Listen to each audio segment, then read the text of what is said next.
Hi friends, आज अपन एक नए टॉपिक पे वीडियो बनाएंगे। टॉपिक का नाम है बॉडी पार्ट्स ऑफ ह्यूमंस करके कोई एक टॉपिक है। तो उसके ऊपर अपन एक वीडियो बनाएंगे हार्ट बीट के ऊपर। मैंने यहाँ पे लिया स्टेथोस्कोप, जो कि नया है, बिल्कुल नया स्टेथोस्कोप है। चलो लेट्स स्टार्ट।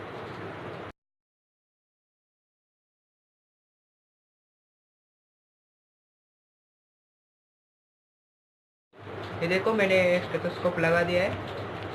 और ये स्टेथोस्कोप को अगर आपके पास भी होगा, इसको कैसे यूज़ करने का बोल देता हूँ। ये देखो, ये इसको यहाँ पे लेफ्ट साइड में हार्ड होता है, ऐसा रख देने का। आप क्लियरली सुन सकते हो। धक धक लबडब लबडब कहते हैं इस साउंड को। उसको आप क्लियरली सुन सकते हो। ये कैसे सुनाई दे रहा है वो मैं आपको एक आपके आगे आएगा, उसके ऊपर आप देख लेना।